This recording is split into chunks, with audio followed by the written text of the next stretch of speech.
what they're getting and what's going on the conveyor belt and what's going all it's incredible.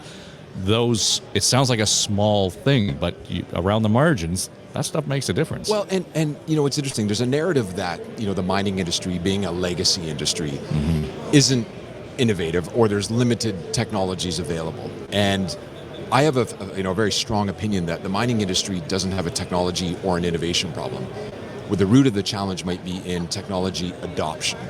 So you're going to see a variety of technologies here that could be game changers in the mining industry, but the industry itself still has to navigate, how do you, as an operator, how do you procure, how do you integrate, how do you adopt, how do you deploy? Because on the surface, you look at these, what seemingly are small technologies that could be absolutely transformative, but if you peel the onion and engage that tech company saying, well, how are your sales?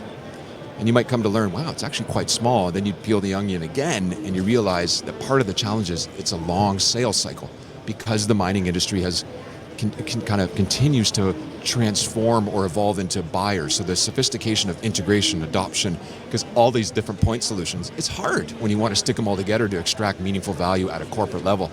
So a lot of these technologies here do have the potential, even if it seems small, but there's still a little bit of work that needs to be done on expediting the technology adoption in these big legacy companies that are scattered throughout the world. Yeah, if mining were from a state, it'd be Missouri. It wants, show me, and make sure you show me it works, and then we're going to invest. And there's that kind of not that they're adverse to the technology, but somebody said to me, if I make a mistake, it could be $1 billion mistake. 100%. Yeah, so the mining industry, from two halves, one could argue the mining industry is extremely risky, and I would apportion that to the geological side, whereby you pay a bunch of money, have a handful of geologists, drill a bunch of samples, and then you infer that this is the materiality of the commodity you're looking for embedded in the ground.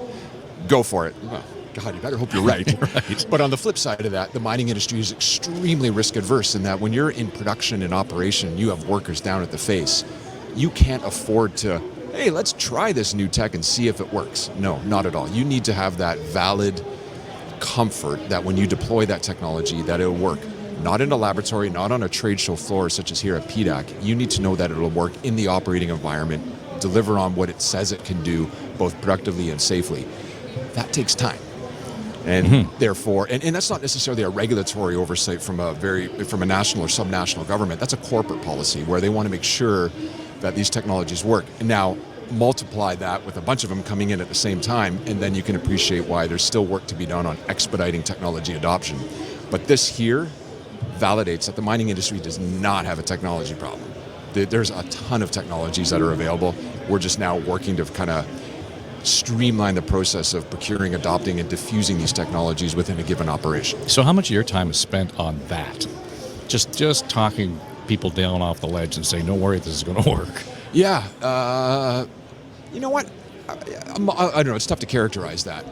When people ask me, what is the state of affairs of the global mining industry? What's your optimism on the future?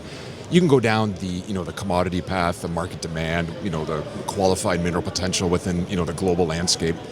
But on the flip side, when you want to have conversations around, what's going to really make the mining industry competitive and what's going to make it more safe, I can go on for hours about the myriad of technologies that are out there, that are available, that are just seeking that first customer opportunity to, adopt and deploy.